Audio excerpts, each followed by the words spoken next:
the best academy. Hi friends, welcome to Harish academy. ఈరోజు వార్తలు నిలిచిన జాతీయ అంతర్జాతీయ రాష్ట్రీయ అంశాల గురించి, వార్తలు నిలిచిన వ్యక్తులు, అవార్డులు, పుస్తకాలు, మరి క్రీడా సంబంధిత సమాచారం ఒక్కొక్క అంశాన్ని వివరంగా తెలుసుకుందాం. మన ఫస్ట్ టాపిక్ వచ్చేసి విశ్వ క్రీడలు. ఒలింపిక్స్ తర్వాత అంత పెద్ద స్పోర్ట్ ఈవెంట్ ఏషియన్ గేమ్స్, ఏషియాడ్ అంటాం. ఆసియా క్రీడలు అక్టోబర్ 8తో ముగిశాయి, నిన్నటి రోజున ముగిశాయి. ఈ క్రీడల యొక్క ప్రత్యేకతలు ఏంటో ఇప్పుడు చూద్దాము. గత 15 రోజులుగా లాస్ట్ సెప్టెంబర్ 23, 2023 నుండి అక్టోబర్ 8, 2023 నిన్నటి వరకు లాస్ట్ 15 డేస్ ప్రతిరోజు కూడా వార్తల్లో కనిపించిన ఒక అంశము ఆసియా క్రీడలకి సంబంధించి. ఆసియా క్రీడల్లో పతకాల పట్టికలో భారత్ పుంజుకుంటోంది అని, ఆసియా క్రీడల్లో భారత్కి ఈ ఈవెంట్లో స్వర్ణం సాధించింది, ఈ ఈవెంట్లో రజతం సాధించింది, ఈ ఈవెంట్లో కాంస్యం రావడం జరిగింది అని చెప్పేసి ఇటువంటి మనం చూస్తూనే ఉన్నాం. లాస్ట్ 15 డేస్లో ప్రతిరోజు కూడా చూసిన ఒక ఇంపార్టెంట్ టాపిక్ ఏషియన్ గేమ్స్. ఈ క్రీడలు అయిపోయిన తర్వాత మనం ప్రత్యేకంగా డిస్కస్ చేద్దాం అనుకున్నాము. సో ఇప్పుడు ఈ ఆసియా క్రీడలకు సంబంధించిన ప్రత్యేకతలు ఏవైతే ఉంటాయో చూద్దాము. సో ఇక్కడ ఇది ఎన్నవ ఎడిషన్ అంటారు, 19th edition. So 19th edition of Asian Games, ఆసియా క్రీడలు ఎక్కడ ముగిశాయంటే చైనా. సో చైనా వేదికగా ముగిశాయి. చైనాలోని హాంగ్జూ సిటీలో జరిగాయి. గుర్తుంచుకో, హాంగ్జో అంటాం లేదా హాంగ్జూ అంటాం. సో హాంగ్జో వేదికగా ముగిసిన ఆసియా క్రీడలు ఎన్నవ ఎడిషన్? 19th edition. 1951లో ఆసియాడ్గా ప్రారంభమై ఇప్పటి వరకు కూడా మనం చూస్తున్నాం ప్రతి 4 సంవత్సరాలకు ఒకసారి జరిగే విశ్వ క్రీడల తర్వాత అంతటి పెద్ద క్రీడా వేదిక ఆసియన్ గేమ్స్ లేదా ఆసియా క్రీడలు. ఇక్కడ ఎగ్జామినేషన్ పాయింట్ ఆఫ్ వ్యూలో ఏమడగవచ్చు అంటే ఎన్నవ ఎడిషన్, ఎక్కడ ముగిసింది గుర్తుంచుకోండి. నెక్స్ట్ పతకాల పట్టికలో భారత స్థానం ఎంత, ఎన్ని స్వర్ణాలు, ఎన్ని రజతాలు, ఎన్ని కాంస్యాలు, పతకాల పట్టికలో టాప్ పొజిషన్లో నిలిచిన దేశం ఏంటి, ఇలాంటివి అడుగుతారు. సో చూడండి, ముగిసిన హాంగ్జో ఆసియా క్రీడలు నిన్నటితో ముగిశాయి, 15 రోజుల పాటు జరిగాయి. వరుసగా 11వసారి పతకాల పట్టికలో చైనా టాప్. లాస్ట్ 11 టైమ్స్ వరుసగా కన్సిక్యూటివ్గా ఆసియా క్రీడలు అంటేనే టాప్ పొజిషన్లో చైనా ఉంటుంది. అద్భుతమని చెప్పచ్చు. నెక్స్ట్ వచ్చేసి మొదటిసారి స్వర్ణ పతకాల్లో డబుల్ సెంచరీ దాటిన చైనా. గుర్తుంచుకోండి, స్వర్ణ పతకాలే 200కు పైగా సాధించారట, డబుల్ సెంచరీ దాటారు. అండ్ నెక్స్ట్ 2026 ఆసియా క్రీడలకు జపాన్లోని నగోయా నగరం ఆతిథ్యం ఇస్తుందంట. ఆసియా క్రీడలు ఎన్నేళ్ళకు ఒకసారి జరుగుతాయి అంటారు, గుర్తుంచుకోండి. ఎవ్రీ 4 years, ప్రతి 4 ఏళ్ళకు ఒకసారి ఆసియా క్రీడలు జరుగుతాయి. ఇదొకటి ఇంపార్టెంట్. అండ్ ఇప్పుడు ముగిసిన ఆసియా క్రీడలు ఏవైతే ఉంటాయో 2022కి సంబంధించి 2023లో జరిగాయి. 2022 ఏషియన్ గేమ్స్ అని అడుగుతారు ఎగ్జామినేషన్లో, 2023లో ముగిశాయి. ఇదొకటి ఇంపార్టెంట్. మరి ఇలాంటి ఆసియా క్రీడలకి సంబంధించి మరిన్ని ప్రత్యేకతలు చూద్దాము. హాంగ్జో ఆసియా క్రీడల్లో మొత్తం 45 దేశాలు పాల్గొన్నాయి. 45 దేశాలు పాల్గొన్నాయి. ఇందులో 41 దేశాలు కనీసం ఒక్క పతకాన్నైనా సాధించినాయి అంట. 41 దేశాలు ఒక్క పథకమనే సాధించారు. టోటల్ ఎన్ని కంట్రీస్ పార్టిసిపేట్ చేసినాయట? 45 కంట్రీస్. నెక్స్ట్ వచ్చేసి ఆ 4 ఏవైతే ఒక్క పథకం కూడా సాధించలే కదా, ఆ 4 ఏంటి అంటారు. హాంగ్జో ఆసియా క్రీడల్లో ఒక్క పథకం కూడా నెగ్గని దేశాలు ఏమైనా ఉన్నాయంటే ఆ 4 దేశాలు. ఒకటి భూటాన్, ఈస్ట్ తైమూర్ అంటే తైమూర్ లిస్తే అంటారు కొత్త పేరు. Next Maldives, Yemen. వీళ్ళకి ఒక్క పథకం కూడా రాలేదంట. ఏ ఒక్క పథకం, స్వర్ణం రాలేదు, రజతం రాలేదు, కాంస్యం రాలేదు. గుర్తుంచుకోండి. తొలిసారి బ్రూనై, ఒమన్ దేశాలు ఆసియా క్రీడల చరిత్రలో రజత పథకాలు సాధించాయి. బ్రూనై అండ్ ఒమన్ గుర్తుంచుకోండి. ఒకే ఆసియా క్రీడల్లో 100 పథకాల మైలురాయిని దాటిన 4వ దేశంగా భారత్ గుర్తింపు పొందింది. అంటే ఒకే ఈవెంట్లో, ఈసారి 19th ఎడిషన్ కదా, అలా ఒకే ఇంట్లో సెంచరీ మెడల్స్ సాధించామంట మనం. అలా 4వ దేశంగా భారతదేశం చరిత్రలో చోటు సంపాదించుకుంది. చైనా, జపాన్, దక్షిణ కొరియా మన ముందు ఈ జాబితాలో ఉన్నాయి. అండ్ నెక్స్ట్ వచ్చేసేసి వరుసగా 11వసారి ఆసియా క్రీడల పతకాల పట్టికలో చైనా టాప్ ర్యాంక్లో నిలిచింది. తొలిసారి చైనా 1982 ఢిల్లీ ఆసియా క్రీడల్లో తొలి స్థానం దక్కించుకుంది. అప్పటి నుంచి చైనా పతకాల పట్టికలో తన నెంబర్ 1 ర్యాంకును సాధిస్తూనే ఉంది. గుర్తుంచుకోండి. 201 ఆసియా క్రీడల్లో చైనా గెలిచిన స్వర్ణ పతకాలు. ఆసియా క్రీడల్లో చైనా గెలిచిన పతకాలు ఏంటంటే 201. ఈ క్రీడల చరిత్రలో తొలిసారి పసిడి పతకాల్లో 200 మైలురాయిని దాటిన తొలి దేశంగా చైనా నిలిచింది. మొదటిసారి 200 పసిడి స్వర్ణాలు గెలవడం అంటే మామూలు విషయం కాదు. ఒక్కటే ఈవెంట్లో స్వర్ణ పతకాలు. ఓకేనా. 2010 గ్వాంగ్జో ఆసియా క్రీడలో చైనా అత్యధికంగా 199 స్వర్ణ పతకాలు గెలిచింది లాస్ట్ టైం అది. అండ్ వరుసగా 9వసారి ఆసియా క్రీడల్లో చైనా 100 అంతకంటే ఎక్కువ స్వర్ణ పతకాలు సాధించింది. 1990 బీజింగ్ ఆసియా క్రీడల్లో చైనా స్వర్ణాల్లో తొలిసారి సెంచరీ నమోదు చేసింది. ఈ ప్రత్యేకతలు వెరీ వెరీ వెరీ ఇంపార్టెంట్, గుర్తుంచుకోండి. సో ఇందులో ఏదైనా ఒకటి బిట్ రావచ్చు ఎగ్జామినేషన్లో. అండ్ రీసెంట్గా నేను మీకు ఒక వాట్సాప్ ఛానల్ కూడా ప్రారంభించాను. వాట్సాప్ ఛానల్లో కూడా రెగ్యులర్గా ఇలాంటివి ఏవైతే ఉంటాయో ఇంపార్టెంట్ డైరెక్ట్ ఇమేజెస్ పోస్ట్ చేస్తున్నాను, కొన్ని వీడియోస్ పోస్ట్ చేస్తున్నాను. సో మీకు బ్రేకింగ్ న్యూస్ ఛానల్ వంటిది అది. వాట్సాప్ ఛానల్ అని ఒక కొత్త ఫీచర్ వచ్చింది. మీకు Praveen sir classes YouTube channel ఒకసారి ఓపెన్ చేయండి. Praveen sir classes YouTube channel, అందులో కమ్యూనిటీలో నేను దానికి సంబంధించిన లింక్ని పోస్ట్ చేశాను, ఒకసారి చూడండి. ఆ లింక్ని ఓపెన్ చేసి మీ వాట్సాప్ అప్డేట్ చేసేసుకొని లింక్ ఏదైతే ఉందో ఓపెన్ చేసి మీరు ఆ ఛానల్ని ఫాలో అవ్వచ్చు. మీకు రెగ్యులర్గా అప్డేట్ అనేది ఉంటుంది. అండ్ ఈ యూట్యూబ్ ఛానల్ని సబ్స్క్రైబ్ చేసుకోండి. రెగ్యులర్గా మీకు ఏదో ఒక టాపిక్ పైన మీ ముందుకు నేను వస్తున్నాను. రికార్డెడ్ వీడియో రూపంలో కానీ, షార్ట్స్ వీడియో రూపంలో కానివ్వండి, లేదా కమ్యూనిటీలో ఇంపార్టెంట్ ఆర్టికల్ పోస్ట్ చేస్తూ కానివ్వండి. ఈ ఛానల్ని సబ్స్క్రైబ్ చేసుకోండి, యూట్యూబ్ ఛానల్. సో మీకు రెగ్యులర్గా ఆసియా క్రీడలకు సంబంధించి కూడా అతి త్వరలో మీకు స్పెషల్ ఎపిసోడ్ కూడా నేను తీసుకొస్తాను. ఓకేనా? అండ్ నెక్స్ట్ వచ్చేసి ఆసియన్ గేమ్స్ ఫెడరేషన్ అనేది ఈ క్రీడలు నిర్వహించేది. 1951 మొదటిసారి ఆసియా క్రీడలు జరిగిన న్యూఢిల్లీ వేదిక. తర్వాత 1982 వరకు కూడా, అంతకంటే ముందు వరకు కూడా ఏషియన్ గేమ్స్ ఫెడరేషన్ నిర్వహించేది. తర్వాత ఏషియన్ గేమ్స్ ఫెడరేషన్ కాకుండా ఒలింపిక్ కౌన్సిల్ ఆఫ్ ఏషియా వారు 1982 నుండి ఈ క్రీడలను నిర్వహిస్తున్నారు, గుర్తుంచుకోండి. ప్రతి 4 ఏళ్ళకు ఒకసారి జరిగే క్రీడా ఈవెంట్. అండ్ నెక్స్ట్ 2026లో నగోయాలో జరగబోతోంది. అండ్ చైనా ఈ పథకాల పట్టికలో చూద్దాం. టాప్ 4 కంట్రీస్, ఎందుకంటే 4 భారత్ స్థానం కాబట్టి. చైనా స్వర్ణ పథకాలు 201, ఒకటే ఈవెంట్లు 201, రజతాలు 111, కాంస్యాలు 71, మొత్తం పథకాల పట్టికలో 383 పథకాలు గెలుచుకుంది, అద్భుతం. జపాన్ 52 స్వర్ణాలు, 60 రజతాలు అండ్ 69 కాంస్యాలు, టోటల్లో 188. అండ్ దక్షిణ కొరియా 42 స్వర్ణాలు, 59 రజతాలు, కాంస్యాలు 89, టోటల్ 190. అండ్ భారత్ 28 స్వర్ణాలు, 38 రజతాలు, 41 కాంస్య పథకాలు, మొత్తం 107 పథకాల పట్టికలో ఏ స్థానంలో భారత్ అంటే 4th పొజిషన్. ఓకేనా? సో ఇది చూడండి. అండ్ అతి త్వరలో ఆసియా క్రీడలకు సంబంధించిన స్పెషల్ ఎపిసోడ్ కూడా మీకు నేను అందించే ప్రయత్నం చేస్తాను. ఇవైతే మనకి ఎగ్జామినేషన్ పాయింట్ ఆఫ్ వ్యూలో ఇంపార్టెంట్. ఓకేనా? స్పెషల్ ఎపిసోడ్లో దీని గురించి ఇంకా ఇన్ డీటెయిల్గా డిస్కస్ చేయాల్సి ఉంటుంది. ఓకేనా? అండ్ నెక్స్ట్ జిఐ ట్యాగ్స్కి సంబంధించిన అంశం ఈరోజు వార్తల్లోకి వచ్చింది. GI tags, geographical indication tags. ఇటీవల కొత్తగా జిఐ ట్యాగ్స్ పొందుతూ కొన్ని ప్రోడక్ట్స్ వార్తల్లోకి వచ్చాయి. ఆ ప్రోడక్ట్స్ ఏ రాష్ట్రము, ప్రోడక్ట్ పేరేంటి, ప్లస్ దాంతోపాటు దాని యొక్క ప్రత్యేకత, అది అగ్రికల్చర్ ప్రోడక్టా లేదంటే టెక్స్టైలా, ఇలా అడుగుతారు ఎగ్జామినేషన్లో. జిఐ ట్యాగ్స్ పైన క్వశ్చన్ లేకుండా క్వశ్చన్ పేపర్ ఉండదు. పోటీ పరీక్షలకు ప్రిపేర్ అవుతున్న ప్రతి ఒక్క అభ్యర్థి కొన్ని టాపిక్స్ని ఖచ్చితంగా చూడాల్సి ఉంటుంది. ఆ టాపిక్స్ని ఖచ్చితమని ఎందుకు అంటున్నానంటే రెగ్యులర్గా రిపీటెడ్గా వార్తలకు వచ్చే టాపిక్స్ అవి.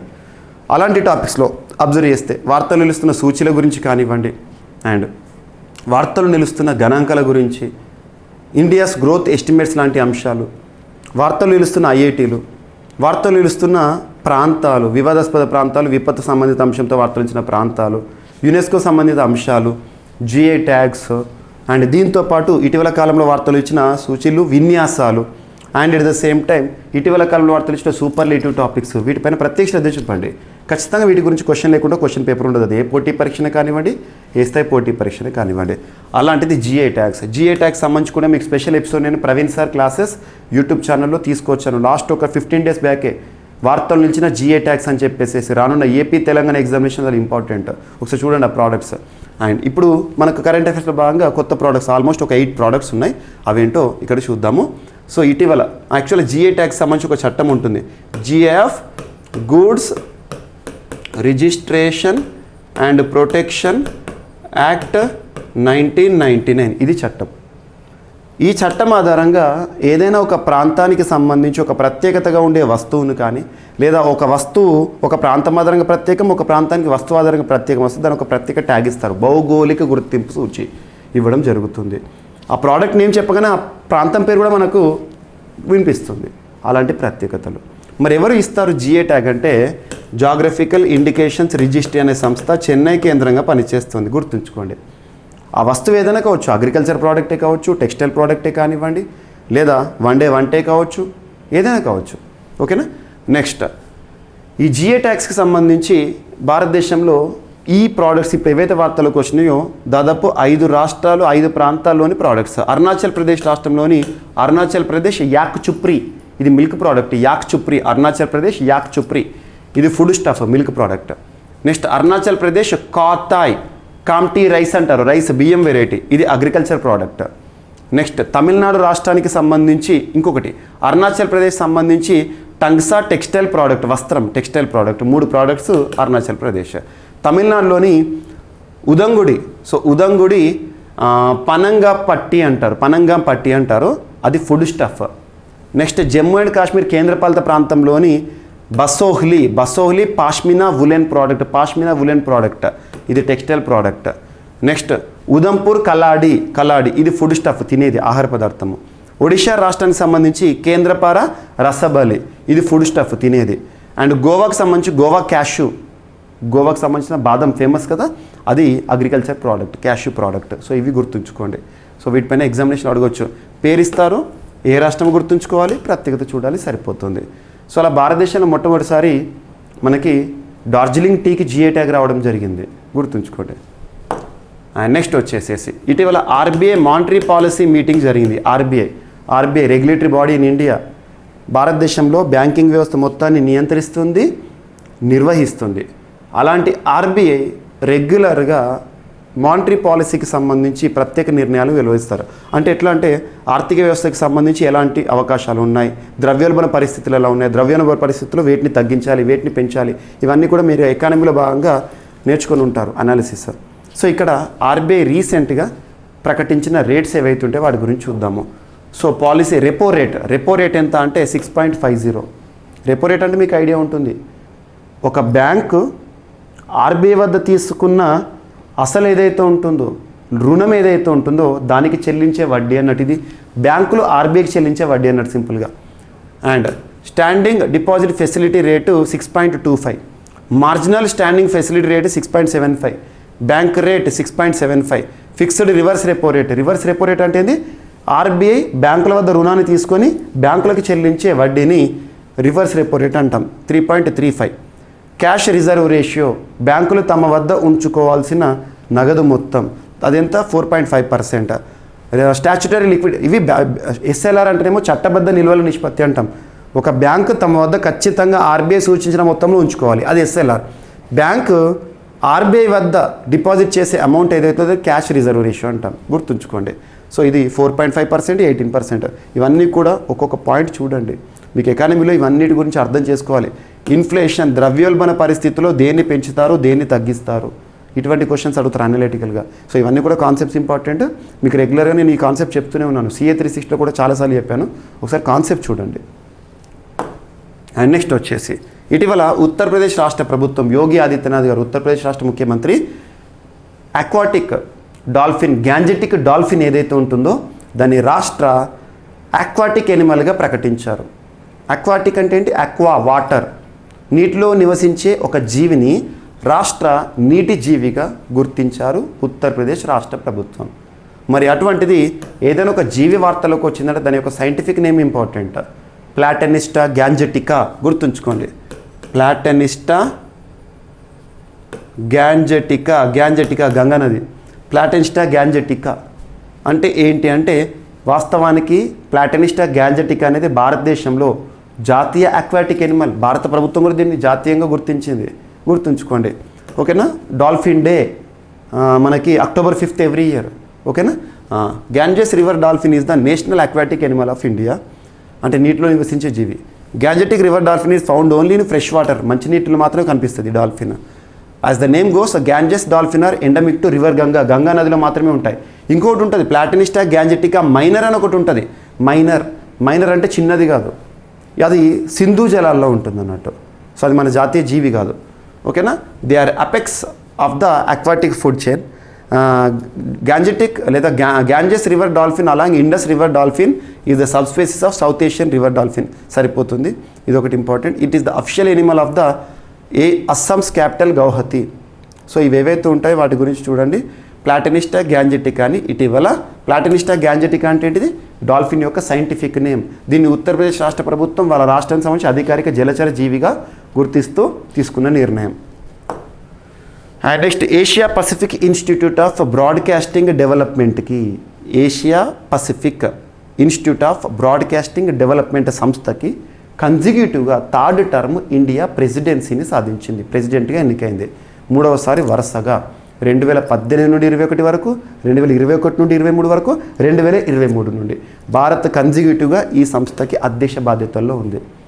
భారత్ అధ్యక్ష బాధ్యతల్లో పనిచేస్తున్న సంస్థలు ఏవైతే వాటి గురించి చూడండి. ఉదాహరణ తీసుకుంటే G20 ప్రముఖ గ్రూపింగ్ భారత అధ్యక్షత, SCO Shanghai cooperation organization, Wassenaar arrangement, Asia Pacific postal union, ఇటువంటివి చూడండి భారత్ అధ్యక్ష బాధ్యతల్లో ఉన్నది. వీటికి ఇప్పుడు Asia Pacific institute of broadcasting development కూడా భారత్ అధ్యక్ష బాధ్యతలో కన్జిక్యూటివ్గా ఉంది.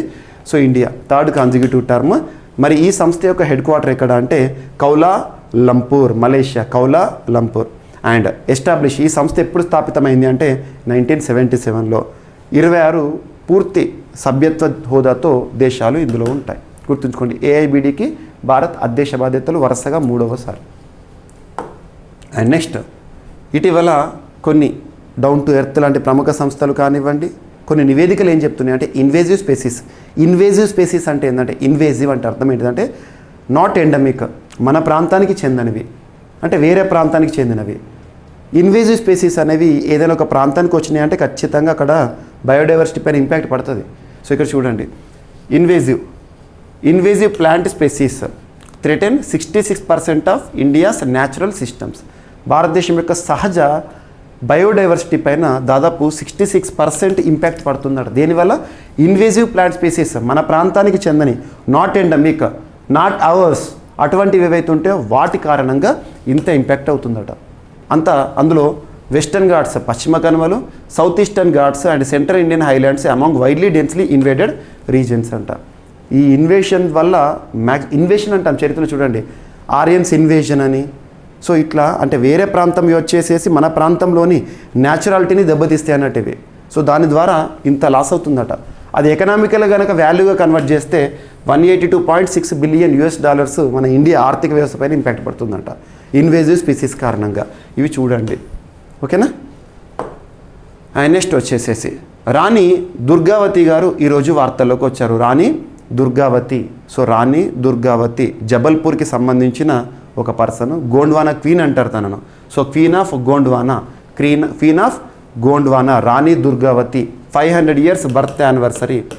500 years బర్త్ యానివర్సరీ, తన యొక్క జన్మదినోత్సవం అక్టోబర్ 5th రోజున 500 years బర్త్ యానివర్సరీ వార్తలోకి వచ్చింది. ఆ సందర్భంగా భారత ప్రధాని నరేంద్ర మోదీ గారు భూమి పూజ చేశారు. ఎక్కడ అంటే జబల్పూర్లో తన ప్రాంతం పైన భూమి పూజ చేశారు. సో అక్కడ ప్రత్యేకమైన తనకు సంబంధించిన స్మారకాన్ని కానివ్వండి అవి అండ్ పోస్టల్ స్టాంప్ని కూడా రిలీజ్ చేశారు, గుర్తుంచుకోండి. అండ్ తను ఎప్పుడు జన్మించారంటే 5th October 1524లో.